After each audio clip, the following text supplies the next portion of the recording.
પછી રાજાએ શ્રીહરિની તથા સંતોની પૂજા કરી. મહારાજ કે અમારે હવે ભુજ જવું છે. સભા પૂરી કરીને તરત ઘોડા ઉપર બેસી ગયા મહારાજ. ઘોડો હાજર, ભુજ જવું છે. મહારાજ રવાના. અદાભાઈ ઘોડો ખૂબ દોડાવીને ભુજ ગયા. સુંદરજીભાઈ ને હીરજીભાઈ ને બધાને જાણ કરી ભુજ આવ્યા. અદાભાઈ મહારાજ પધારે છે માટે કંઈક તૈયારી કરો. એટલે ભક્તજનો ભુજના તો એવા રાજી થઈ ગયા ને, કારણ કે કેદુના વાટ જોતા હતા મહારાજ પધારે પધારે. માનુકવાથી સમાચાર આવ્યા કે મહારાજ પધારે છે. એટલે એક ચોટ તો સુંદરજીભાઈએ હાકર વેચી ગામમાં. કાં તો કે અમારા ગુરુ સ્વામિનારાયણ ભગવાન સજાનંદ સ્વામી પધારે છે અમારા ગામમાં. બધા ભક્તજનો તૈયાર થયા. સુંદરજીની હીરજીની વાત કેવી નવીન છે. સુંદરજીભાઈ હીરજીભાઈ ને પૂછ્યું કે જો મહારાજ પહેલી વાર આપણા ગામમાં પધારે છે, આપણે શું તૈયારી કરશું એને માટે? હો,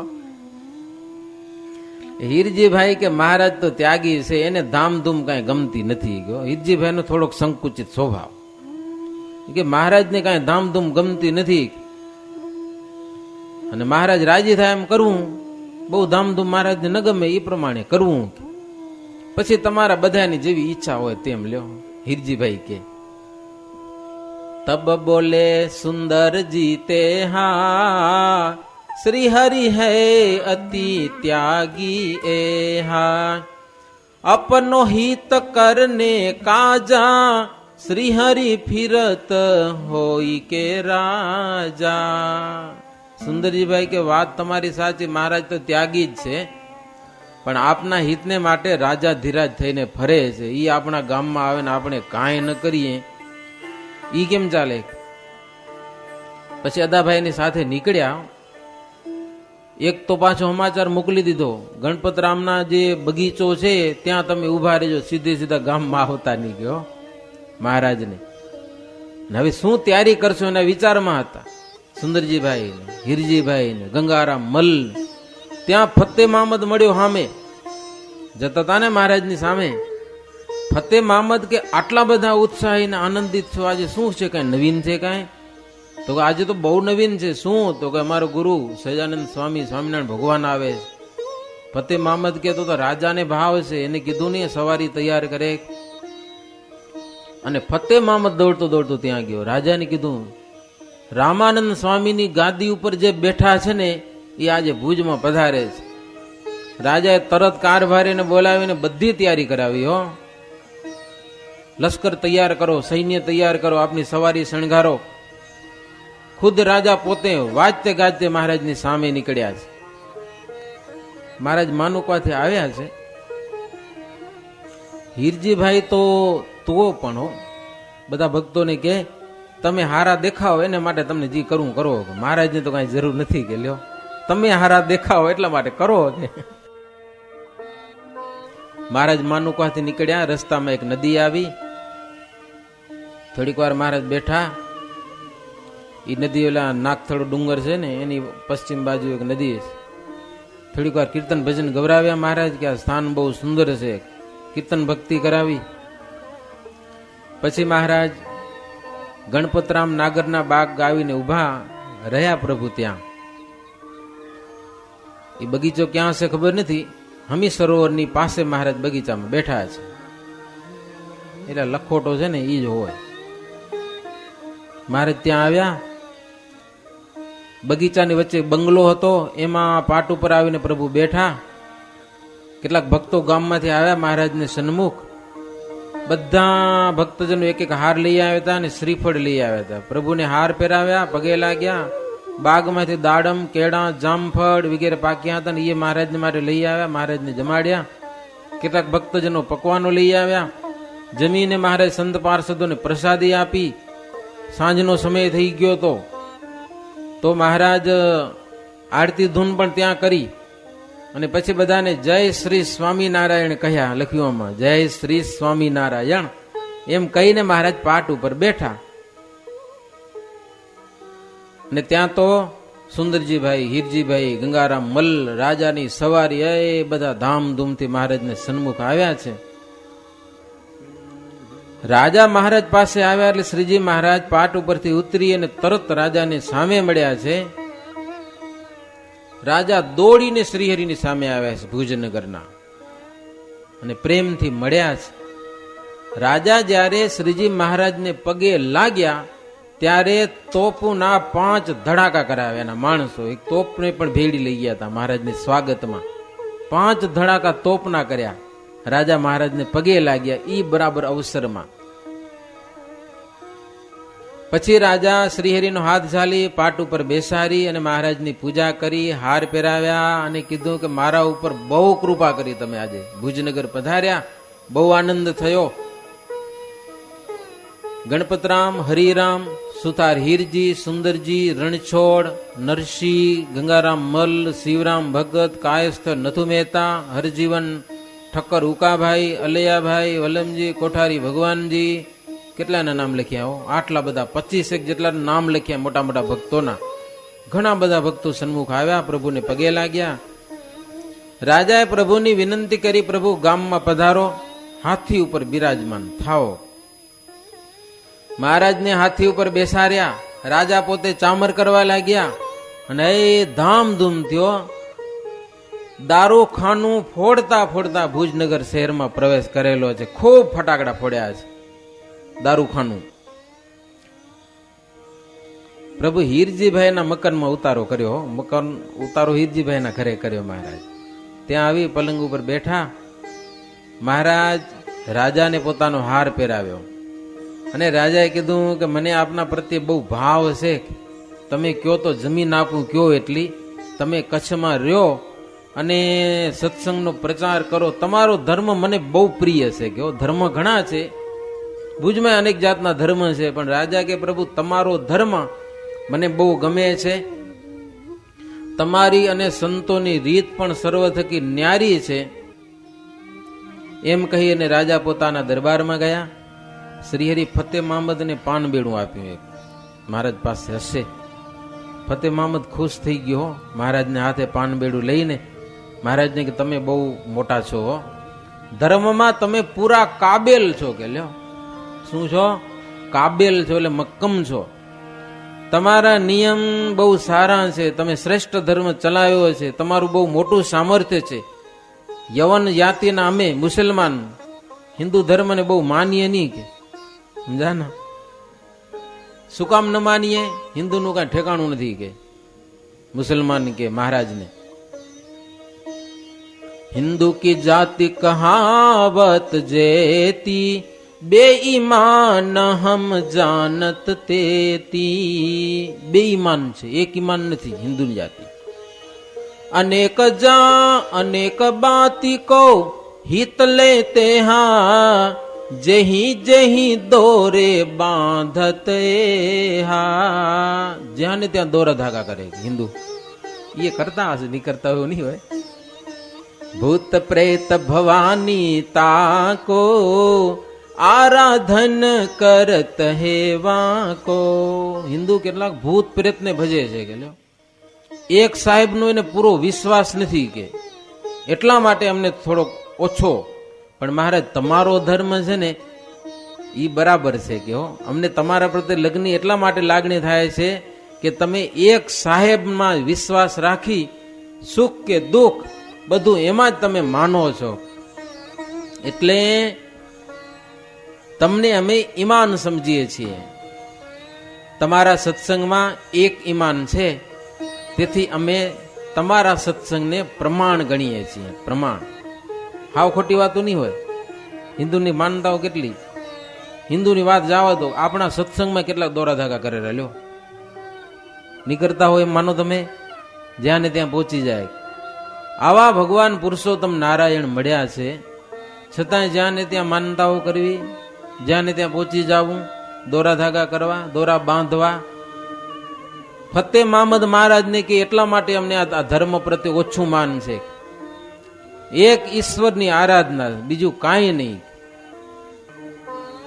શ્રીહરિ કે હિન્દુ હોય કે યવન હોય કે મુસલમાન ગમે તે હોય, પણ સાહેબના વચન સત્ય માની અને ધર્મ રાખવો જોઈએ. સાહેબ છે જીવના પરમ મિત્ર છે, એ ક્યારે પણ દૂર રહેતા નથી. ત્યારે શ્રીહરિની વાત સાંભળીને રાજી થયો ફતેહ મહંમદ કે વાત સાચી છે. કે મહારાજ કે બધા મુસલમાન કે એક જ ને માને એવા નહીં હોય, એમાં દોરા ધાગામાં હોય. દોરા ધાગામાં ખબર નહીં બધા માને હો. કાળિયા બહુ માને લો, આફ્રિકાના. ઇંગ્લેન્ડના ધોરિયા બહુ માને અને ડરે પાછા બહુ એમાંથી. અમે એક દિવસ લંડનમાં વિલ્સડન મંદિરમાં બેઠા હતા, એ જસ્ટા બોલાઈ ગઈ હતી, હા મેં આમ ખોડસીમાં એક ધોરિયો ને એક ધોરિયાની બે જણા મંદિરમાં ઘૂસી આવ્યા છે. હરિભક્તો કે આ ક્યાં ભૂલા પડ્યા કે પછી ગયા એક હરિભગત એની પાસે, શું છે એને કોઈક કારો કોઈક મોતી દઈ ગયો, રસ્તામાં કોઈક જલાવી ગયો એના મનમાં. એને બીક લાગી કે આમાં શું હશે, લ્યો બીક લાગી કે હવે છૂટવું ક્યાંથી આમાંથી. મંદિરમાં આવ્યા, સ્વામિનારાયણ મંદિરમાં, કે મંદિર કંઈક છોડાવે. એ હાવ અજાણ માણસોને પણ મનમાં એમ થાય કે આના થકી છૂટશું અહીંયા થકી હો. એટલે મંદિરમાં આવ્યા, તે હરિભગત મારી પાસે લઈ આવે કે સ્વામી આ બીવે છે, કે હવે શું કરવું એને. મેં કીધું એ મોતી મને દઈ દો, એને કયો સ્વામિનારાયણનું નામ લેજો તમને કાંઈ નહીં થાય, કે જાઓ. તો એ મારા નીડર બની ગયા, લ્યો નિર્ભય થઈ ગયા, એ હાલા ગયા. પછી હવે આ મોતીને મેં નાખ્યો પછી ડસ્ટબિનમાં, આપણે શું કરવાનું એને કહો. પણ એને ડર લાગી ગયો, કહેવાનું એટલું કોઈ હાથમાં જલાવી ગયો, એમાં એને બીક લાગી ગઈ. એમાં છોડાવનાર હતો એક ભગવાન છે, જ્યાં ત્યાં જવાની કાંઈ જરૂર નથી હો, ક્યાંય જરૂર નથી. ફતેહ મહંમદ બહુ રાજી થયો, મહારાજને પગે લાગી, પછી ગયો. પછી રસોઈ થતા શ્રીહરિ જમ્યા, બધાને જમાડ્યા. મહારાજ પાટ ઉપર આવીને પલંગ ઉપર આવીને બેઠા. મહારાજ કે રઘુનાથ દાસ ક્યાં છે, ખાસ તો એને મળવું છે અમને. હરિભક્તો તપાસ કરાવી કેના ઘરે છે એમ. સમાચાર મળ્યા મહારાજને કે રઘુનાથ દાસ અહીંયા કને છે. એટલે શ્રીજી મહારાજ ત્યાં ગયા. રઘુનાથ દાસ એક પાટ ઉપર બેઠો હતો. મહારાજને સામે ન જોયું, ઊભો ન થયો. હરિભક્તો બીજો પલંગ લઈ આવ્યા, મહારાજ એના ઉપર બેઠા. મહારાજ એના ઉપર બેસી અને રઘુનાથ દાસને પ્રશ્ન પૂછ્યા હો, તો એ કાંઈ બોલ્યો નહીં. રઘુનાથ દાસ સામે જ ન જોયું મહારાજની સામે. પછી મહારાજ કે સત્સંગમાં ફરવાનું જો મન હોય ને તો સંતની રીતમાં રહેવું જોઈએ. રીતમાં ચાલે એને કોઈ જાતનું દુઃખ ના આવે, એ સુખેથી રહે. સંતની સેવા તો મહારાજ કે અમે કરીએ છીએ. રામાનંદ સ્વામીના વચનમાં આપણે બધાને રહેવાનું છે, બીજું કાંઈ કરવાનું નથી. અમારે ને તમારે ઈ જ પાડવાનું છે. અને રામાનંદ સ્વામીની આજ્ઞા ન પાડે તો મહારાજ કે કુસંગી કહેવાય. સત્સંગી અને કુસંગી ભેળા તો કોઈ દિવસ રહી શકે નહીં, બેનું મેળ ન પડે. અને જો મહારાજ કે સત્સંગ છોડશો તો જળ વિનાના માછલાને જે કષ્ટ આવે ને એવું કષ્ટ આવશે. સંતને વિશે પ્રીતિ એ પ્રાણ છે, અને એ પ્રાણ જાય તો સંતમાં પ્રીતિ હટે તો પ્રાણ જાય તો શું કહેવાય, સબ કહેવાય મહારાજ કે. અને પછી મહારાજ કે મળદાની કાંઈ લાલચ રખાય નહીં. આવી બધી વાતો કરી રઘુનાથ દાસ ને સામે, પણ કાંઈ બોલ્યો નહીં. મહારાજ ઉભા થઈ અને ઉતારે આવતા રહ્યા. રાત્રિ પડી ગઈ હતી, પોઢી ગયા. સવારે ઉઠી નાઈ ધોઈ પરવારી. કેટલાક ભક્તજનો આવ્યા ને, હરિભક્તોને મહારાજ કે જેના ગળામાં કાંઈ ઉતરતું ન હોય, પાણી પણ જેના ગળામાં ન ઉતરે, એને જીવવાની કેટલી આશા રાખવી કહો. વધુમાં વધુ કેટલી આશા રાખો એને? 10 દિવસ 15 દિવસ 20 દિવસ માંડ કાઢે, પછી તો મરી જવાનું હોય ને. ગળામાં કાંઈ ઉતરતું જ નથી, એ ક્યાં સુધી જીવે? મહારાજ કે રઘુનાથ દાસ ને એવી પરિસ્થિતિ થઈ છે કે હો, કાંઈ ઉતરતું નથી, કાંઈ ઉતરતું. શું કરવું હવે કે? પછી રઘુનાથ દાસ જેના ઘરે ઉતર્યો હતો ને, એ હરિભગત રઘુનાથ દાસ ને કે મહારાજ અહીં આવ્યા, તમે કાંઈ બોલ્યા કેમ નહીં એની સામે? તમે કાંઈ ભગવાન નથી. હરિભગત રઘુનાથ દાસ ને કે તમે કાંઈ ભગવાન નથી, કે તમારામાં સાધુની કાંઈ રીતે નથી. અને જો તમે સાધુની રીત નહીં રાખો તો અમને તમારામાં કાંઈ પ્રીતિ રહેશે નહીં. અમે તમને ઘરમાં રહેવા નહીં દઈએ, કે જાઓ તમને જ્યાં જવું હોય. રઘુનાથ દાસ મનમાં વિચાર કર્યો કે બધા સત્સંગીઓ એક તરફી થઈ ગયા. મહારાજની મારી સાથે કોઈ રહેતું નથી, આપણું કાંઈ હવે ચાલતું નથી. હવે સત્સંગમાં શું કરે રહીને, જુદા રહીને ભજન કરશું કે ગુજરાન કરશું? રઘુનાથ દાસ કે સહજાનંદ સ્વામી કદાચ મને ચતુર્ભુજ રૂપે દર્શન દે ને તોય મને જેવો રામાનંદ સ્વામીમાં ભાવ છે ને એવો ભાવ એમાં તો નહીં જ થાય. મહારાજની ઉંમર નાની ને હાવ. રઘુનાથ દાસ કે કદાચ રામાનંદ સ્વામી આવીને મને કે ને તોય ન માનું. રામાનંદ સ્વામી જેવો ભાવ શ્રીહરિમાં મને થવાનો નથી.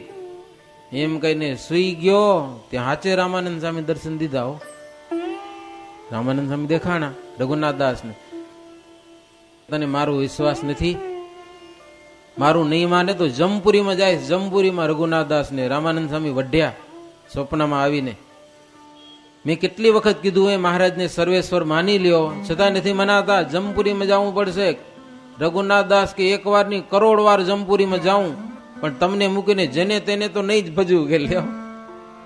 કરોડ વાર જાઉં જમપુરીમાં હો, પણ તમારા જેવો ભાવ, તમારો જેવો આશરો છે ને એવો બીજાનો આશરો તો નહીં જ થાય. કે રામાનંદ સ્વામી કે અક્કરમી, હું તને કહું છું માની જા મારું, તો કે તમારું નહીં માનું. કે લ્યો, આ બધા સત્સંગીઓ તમારું શરણું છોડી અને બીજાનું શરણું લઈ લીધું છે. હું એમ કરવાનું નથી. સ્વામી કે તો સત્સંગમાં નહીં રહેવાય, કે સત્સંગમાં ન રહેવાય તો કાંઈ નહીં. મારો હામે થયો સ્વામીને પણ હો. પછી સ્વામી તો અદ્રશ્ય થઈ ગયા. હવે ન માને તો શું કરવું? મરવા જે પડ્યો હોય એને તમે કેટલી દવા પાવો? મરવાનો જ થયો છે. હવે ડોક્ટર ના પાડી દે, અમને ઘરે લઈ જાઓ. કે આની કાંઈ દવા જ નથી, કે શું કરો? ઘરે લઈ જાઓ, થાય એટલાથી સેવા કરો, પછી જાશે. સ્વામી કે હવે મને સામે કરોડ વાર જમપુરીમાં જાઉં, પણ તમને મૂકીને એને ન ભજવું. કે એ સજાનંદ સ્વામીને શરણે હું નહીં થાઉં. પછી તો માને કરીને બાઈઓ સાથે બોલવાની ટેવ પડી ગઈ. નાના મહારાજ તો નાની ઉંમરના, એના વચનમાં વર્તું એને માથું કાપવા જેવું લાગ્યું. બોલો કે ગમે એટલો ચમત્કાર બતાવે. રામાનંદ સ્વામીને કીધું હો કે સજાનંદ સ્વામી મને ગમે એટલો ચમત્કાર બતાવે, પણ હાથ જોડીને તમારી પાસે માગું, મને ગમે એટલું દુઃખ થાય પણ તમારા સિવાય બીજાનું શરણું ન લેવાય એવું મને વરદાન આપો. મારું પાછું સામેથી એવું વરદાન માગ્યું રામાનંદ સ્વામી પાસેથી. સ્વામી થઈ ગયા અદ્રશ. કે હવે આને શું કરવું? હવે જવા દો. સવારે પછી જાગી અને જેના ઘરે ઉતર્યો હતો ને રઘુનાથ દાસ, એ હરિભગત ને વાત કરી કે રામાનંદ સ્વામી મને કીધું, તોય હું માન્યો નહીં. ગયો ત્યારે હરિભગત કે તો હવે ખલાસ, તો તમે વિમુખ કેવાઓ. ગુરુનું જો ન માનો, રામાનંદ સ્વામીનું, તો હવે અહીંયા અમારા ઘરે નહીં. રવાના થઈ જાવ અહીંયાથી. લ્યો, અપમાન કરીને કાઢ્યો રઘુનાથ દાસને હરિભગતે. ઓલો હરિભગત કે હું વિમુખનું મોઢું જોવા નથી માગતો તમારું. કે આડું જોઈને કે અહીંયાથી રવાના થાવ બસ. સ્વામીનું ન માને. પછી તો રઘુનાથ દાસ ચાલી નીકળ્યો. બહાર જઈને હરિભગતનો દ્રોહ બહુ કરવા લાગ્યો. સત્સંગનો દ્રોહ કર્યો ને એનું એને પાપ લાગ્યું. એમાં વ્યસની થઈ ગયો, ફેલી થઈ ગયો, નિયમ કાંઈ રહ્યા નહીં.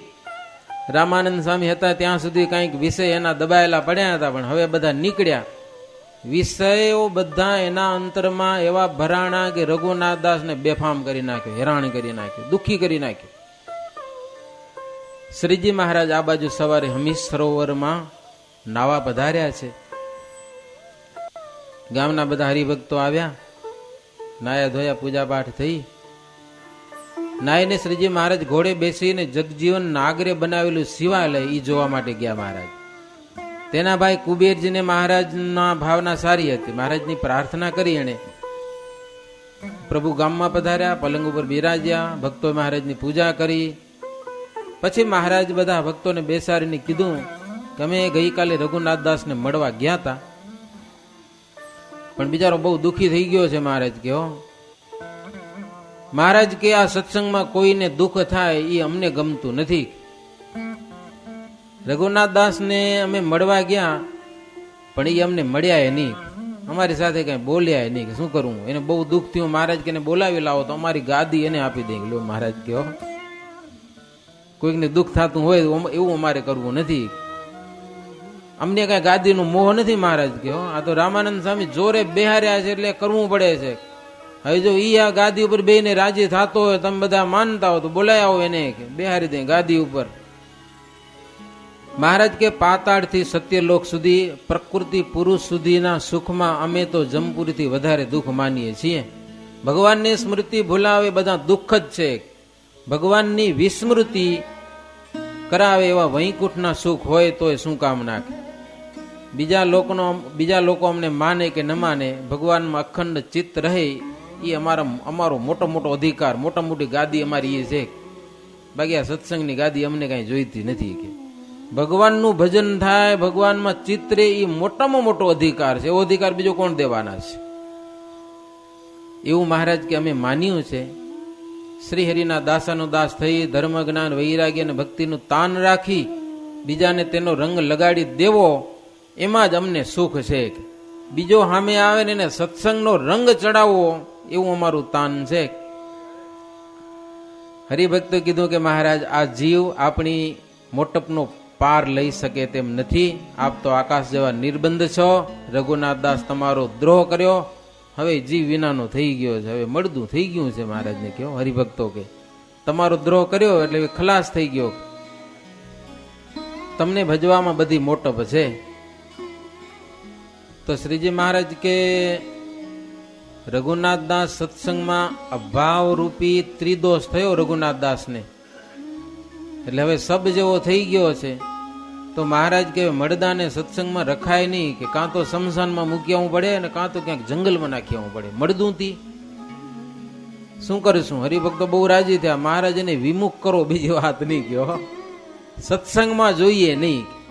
જે સત્સંગી હોય એને ન માને. મહારાજ કે આમે માની હગવાના નથી. હવે કોઈ એને અભાવ આવ્યો છે, એ જેમ તેમ બોલે છે અને કાંઈ ઠેકાણું રહ્યું નથી. કે હરિભક્તો બહુ રાજી થયા. શ્રી હરિ બાઈ હરિભક્તોને બધાને તેડાવ્યા. પછી સમાધિનિષ્ઠ લાધીબાઈ હતા ને એને સમાધિ કરાવીને હાથ ઉપર અંગારા મુકાવે, બધાને બતાવ્યું કે આ સાચી સમાધિ છે. એ ચમત્કાર જોઈને લોકો ખૂબ આશ્ચર્ય પામ્યા છે. ઘણા બધા માણસોને શ્રીહરિનો દ્રઢ આશ્રય થયેલો છે. મતવાદીઓ બધા ધ્રુજવા લાગ્યા કે સ્વામિનારાયણ આ કચ્છમાં આવ્યા, ગામો ગામ જ્યાં જુઓ તેના બધા આશ્રિત થઈ જાય છે બધા. હવે આપણે શું કરશું? મતવાદીઓને ડર લાગ્યો છે. પણ મહારાજ તો નિર્ભય છે, બિલકુલ નિર્ભય, કોઈનો ભય નહીં.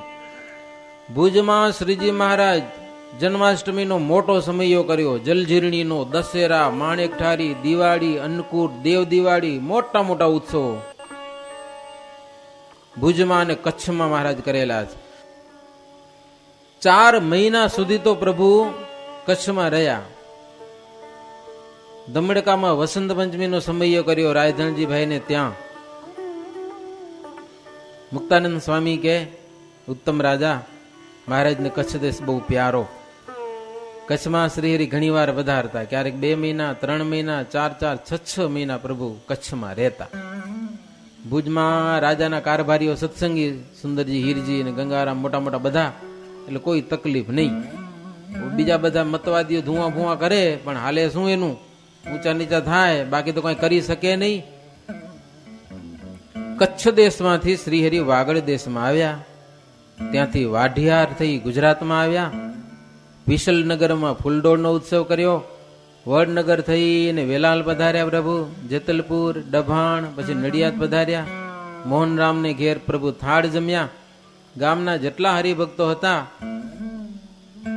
એ બધા પ્રભુનું મહાત્મ્ય જાણી અને ઘરો ઘર પધરાવ્યા નડિયાદમાં. પછી પ્રભુ ઉમરેઠમાં આવ્યા છે. ઓડ ગામથી પ્રભુ ઉમરેઠ આવ્યા. ત્યાં રૂપરામ ઠાકરને ત્યાં શ્રીહરિ પધાર્યા છે. નરભેરામ વિપ્રને ઘેર પ્રભુ રોકાણા. ત્રિકમજી વિપ્રને ઘેર 7 દિવસ મહારાજ રહ્યા. ક્યાં? ઉમરેઠપુરમાં. એક દિવસ ઉમરેઠના બ્રાહ્મણો બધા આવીને મહારાજને કીધું કે દુનિયા ભલે તમને ભગવાન માને, પણ અમે તમને ભગવાન માનવાના નથી. તો મહારાજ કે કાંઈ નહીં, બીજું શું થાય? કે એનો કોઈ રસ્તો ખરો કાંઈ? તમે અમને ભગવાન માનો એવો? તો કે એક ઉપાય છે કે પશુ પાસે વેદ બોલાવો તો અમે તમને ભગવાન માનીએ. મહારાજ કે તમારું કામ પડશે ત્યારે એવું કઈ કરશું. કે લ્યો, હમણાં કઈ જરૂર નથી સત્સંગમાં કઈ, તમે એમને ભગવાન માનો જ એવી. કે લ્યો, ભગવાનને કોને પડી છે? લ્યો, મહારાજ કે તમે શેમાં ભગવાન માનો? તો કે શંકરાચાર્ય થઈ ગયા, એ પાડા પાસે વેદ બોલાવ્યા હતા, પાડાને મોઢે. તમે એવું કંઈક કરો તો અમને કંઈક હા પડે. મહારાજ કે તમે બ્રાહ્મણો છો, ભણેલા છો, વેદ ભણેલા છો, વેદની કિંમત તમે હાવ પાડા પાસે બોલાવવાની કરી. અને પાડા પાસે વેદ બોલાવાય? મહારાજ કે શંકરાચાર્ય બોલાવ્યા હતા, પણ પાડા પાસે નહીં, પાડા જેવો કોઈ માણસ હશે અભણ અબૂજ એની પાસે બોલાવ્યા. વેદની કઈક મહત્તા તો સમજો તમે. આ તો કેવત થઈ રહી ત્યારથી કે શંકરાચાર્ય પાડા પાસે વેદો બોલાવ્યા. માણસ હતો એવો, 2 પગવાળો 4 પગવાળો પાડો નતો, એ પાછો વળી પાડો પાછો. મહારાજ કે એવો કોઈક માણસ બોલાવી લાવો તો વેદ બોલાવીએ, તમારી ઈચ્છા હોય તો એવી. પછી બધા બ્રાહ્મણો, ડભાણનો એક હરિભટ્ટ કરીને બ્રાહ્મણ, હરિશંકર નિરક્ષર બ્રાહ્મણ હતો, હા અબૂજ, મનફર, મગજનું ઠેકાણું નહીં એને, એવો પકડી આવ્યા. મહારાજને કે આની પાસે વેદ બોલાવો. તો મહારાજ કે માણસ પાસે વેદ બોલાવશું. મહારાજ વાતો ઘણી બધી કર્યો કે સૂર્ય ઉગે ત્યારે બીજા માણસોને કેવું ન પડે કે સૂર્ય ઉગ્યા, હવે અંજવાળું થાય તો ખબર ન પડી જાય. મહારાજ મર્મમાં વાતો કરી, પણ હવે ઓલિયાને આવો ચમત્કાર જોઈતો તો એટલે શું સમજે. સ્વામિનારાયણ ભગવાન ગુજરાત ભૂમિમાં આવ્યા છે એનો પ્રતાપ કઈ છાનો છે. ગામો ગામ ને દેશો દેશ સૂર્ય ઉગ્યો કોઈને કેવું પડે કે ભાઈ સૂર્ય ઉગ્યો. સ્વામિનારાયણ ભગવાનનો પ્રતાપ તો સૂર્યની સમાન ચારે દિશાઓમાં પથરાઈ રહેલો છે, છતાં માનવા તૈયાર નથી કેટલાક. પછી મહારાજ હરિશંકરને કે વેદ બોલીશ? તો કે તમે કહો તો બોલું. મહારાજ કે આસન ઉપર બેસી જા. બેઠો અને એવા શુદ્ધ ઉચ્ચારમાં વેદનું ઉચ્ચારણ કરવા લાગ્યો. હાથના લટકા સહિત 4 પ્રકારના વેદ બોલ્યો. સ્પષ્ટ વેદ બોલ્યો એ જોઈ અને બ્રાહ્મણો તો બધા અહો અહો કરવા લાગ્યા. હો, આ મૂર્ખ ગાંડો બ્રાહ્મણ વેદ બોલે, સરસ મજાના વેદ બોલ્યો. બધા બ્રાહ્મણો મહારાજને પગે લાગ્યા. તમે ભગવાન તો સાચા હો, એમાં જરાય ના નહીં. ખૂબ આશ્ચર્ય પામ્યા. પછી તો બ્રાહ્મણો મહારાજનો આશ્રય કર્યો અને મહારાજની બ્રાહ્મણો પણ પોતાની ઘેરે ઘેર પધરામણી કરીને પૂજા કરી મહારાજની. ખૂબ સેવા કરી, બ્રાહ્મણો ખૂબ રાજી થયા. પછી શ્રીજી મહારાજ ત્યાંથી ડાકોર પધાર્યા છે. ડાકોરની કથા પણ બહુ અલૌકિક છે ભક્તજનો. મહારાજ ડાકોર પધાર્યા. મંદિરમાં અનિતિ બહુ થતી હતી, મહારાજને દેખવામાં આવી. પૂજારીઓ મૂર્તિની કાંઈ મર્યાદા રાખે નહીં. ધનવાન સ્ત્રીઓ આવે તેનો હાથ ઝાલીને છેટ ઠાકોરજી પાસે લઈ જાય ને એના દર્શન કરાવે ને પૈસા કેમ મળે, બીજી કઈ વાતો જ નહીં ત્યાં કને. બાઈ ભાઈની કોઈ મર્યાદા નહીં, ભેળા દર્શન કરે. કેટલાક વિષયજનો તો એટલા માટે મંદિરમાં આવતા, લ્યો અહીંયા બધી છૂટ મળે બાઈઓ ભાઈઓમાં ભેગું ને દર્શન કરવામાં, એના માટે કેટલાક મંદિરમાં આવતા. વિધવા સ્ત્રીઓ પણ પુરુષનો સંસર્ગ મળે એટલા માટે મંદિરમાં આવે. અને મંદિરનું નામ એટલે એના મા બાપ કોઈ ના પાડી શકે નહીં, ભાઈ તકલીફ મોટા મોટી. આ એવો ડાકોર મંદિરમાં અધર્મ થાય, મહારાજને જરાય ગમ્યું નહીં. પછી શ્રીજી મહારાજ પૂજારી બ્રાહ્મણો હતા ને બધા બ્રહ્મચારીઓ, એને મહારાજ કેટલીક વાતો કરી. મહારાજ કે તીર્થના ઓથે અધર્મ કરે એનો કોઈ દોષ પણ લે નહીં. તીર્થનું પાપ છે, વજ્રલેપ થાય છે, એ મહારાજ કે કોઈને ખબર નથી. પંચ વિષયના હેતુ છે ને ઇન્દ્રિયોને અંતઃકરણ છે, જીવને લોભાવીને એવી અંધાધૂંધી કરાવે છે કે વાતું જ આવા દો બધી. હો, ગુણ મનાવે. 3 ગુણથી શુદ્ધ કરવા માટે શ્રીહરિનો અવતાર છે. શ્રીહરિ વિના જીવની શુદ્ધિ થતી નથી. સર્વ સાધનનું ફળ પણ એટલું જ છે કે જીવનો ઉદ્ધાર થાય. એવું કરવાની રુચિ ઉત્પન્ન થાય એને માટે શ્રીહરિ સંત અને પોતે વિચરણ કરે છે. જીવાત્માને શ્રીહરિ અને સંત કર્મનો ભય ટાળી અને સાચું સુખ બતાવે છે. પછી મહારાજ મંદિરના પૂજારીઓને પૂછ્યું કે મૂર્તિમાં દૈવત આવે એનું કારણ શું, કેમ આવે? કેમ મૂર્તિમાં પૂજા થાય, સામર્થ્ય ક્યારે આવે એમાં મૂર્તિમાં? અને દૈવત હોય ત્યાં વર્તન કેવું હોય? મૂર્તિની પૂજા કેવી રીતે કરાય? પૂજારીના લક્ષણ કેવા હોવા જોઈએ? નિયમ શું એના એ કહો. કારણ કે પૂજાની રીત જાણ્યા વિના પૂજા કરે એને અપરાધ થાય મહારાજ કે દેવનો. ત્યારે પૂજારી કે મૂર્તિના પ્રતાપથી અમને કઈ પાપ નથી લાગતું કે લ્યો ગમે તેમ કરીએ તો. અને જો પાપ લાગે તો ભગવાન કામના શું કે લ્યો. એવું સમજણ અવળી કેટલી એની. ત્યાંના પૂજારીઓ મહારાજને કે મૂર્તિની સેવા કરવાથી પાપ લાગે તો એનો કઈ પ્રતાપ જ ને કહેવાય ને. મૂર્તિનો પ્રતાપ શું? એની અમે સેવા કરીએ, બાકી ગમે તેમ કરીએ ને, ગમે તેમ કરીએ. અને જો પાપ લાગતો હોય તો દુઃખી થાય ને માણસ. પાપથી તો માણસ દુઃખી થાય. અમે તો કઈ દુઃખી નથી, અનવસ્ત્રના અમારે લેર છે એટલે અમને કઈ પાપ લાગતું જ નહીં હોય કે લ્યો કાંઈ નથી લાગતું પાપ. મોજ મજા કરીએ છીએ, ગમે તે હું કર્મ કરીએ પણ પાપ નથી લાગતું. શ્રીહરિ કે તમને ખોટું ન લાગે તો કહીએ કે ખોટું ન લાગે તો કહીએ કે કલાલી માણસ છે. કલાલ, કલાલ કે નહીં કહેવાય? માણસ હત્યારો કહેવાતો હશે લગભગ કલાલ. બીજો કસાઈ, ત્રીજી વેશ્યા, ચોથો ચોર. રાત દિવસ પાપ કરે છે બધા હો, પણ પોતે પોતાની પાપી સમજે છે? પાપી નથી સમજતા પોતાને. અને પોતાના મુખે મહારાજ કે પાપનો નિર્ધાર થતો નથી. શાસ્ત્રની રીતે જુએ તો ખબર પડે. તમને એમ કે અમે ગમે એટલો અધર્મ કરીએ તો એમને રોટલા ખાવા મળી રહ્યા એટલે અમને પાપ લાગતું નથી. શાસ્ત્રમાં ક્યાં લખ્યું એવું મહારાજ કે કઈ શાસ્ત્રનો મત બતાવો તો ખબર પડે. બાકી તો આ પેટ છે એ જાત જાતના પાપ કરાવે છે. પેટનું ગુજરાન થતું હોય તો અધર્મમાં ધર્મ મનાવે છે, એવું છે. અને ભગવાન છે એ કઈ હાલતે ચાલતે કે માણસનો હિસાબ તો લેતા નથી. એ તો અંતે લેવાનું હોય લે. વિદ્યાર્થી ભણતો હોય દરરોજ થોડી પરીક્ષા આવે, એને પાકી પરીક્ષા તો એક જ આવે વર્ષમાં. એમ માણસની પાકી કસોટી તો અંત સમય આવે. બાકી આખો દી ભગવાન થોડા નવરા છે. ગમે તેમ કરો ને તમે. પૂજારી થઈને અધર્મ અનાચાર કરે તો એ કઈ ભગવાન એને હેરાન તો કરતા નથી. એ ડાકોરના બધા પૂજારીઓ મહારાજને કહો. મહારાજ કે અંતે ખબર પડશે. હા, હમણાં તો લહેર કરો, મજા કરો. કોઈ શાસ્ત્રમાં કીધું નથી પૂજારી થઈને તમે ગમે એવો ધર્મ નીતિ પાપ કર્મ કરો તોય પાપ લાગે નહીં. કયા શાસ્ત્રનો મત છે કે ભગવાનની પૂજા કરો એટલે કઈ પાપ જ ન લાગે કે? અને ખાવા પીવા મળી જાય એટલે અમને પાપ કઈ લાગતું જ નથી.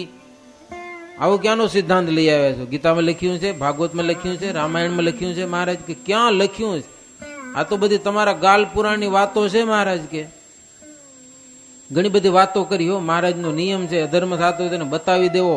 માને તો ભલે સુખી થાય, ન માને તો એના ઘરની વાત છે.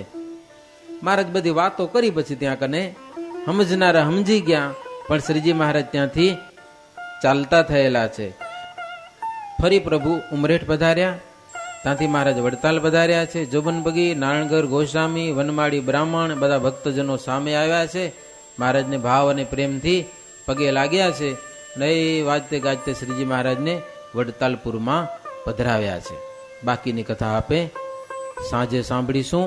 અત્યારે ભગવાનના નામની સાથે કથાને વિરામ. સહજાનંદ સ્વામી મહારાજની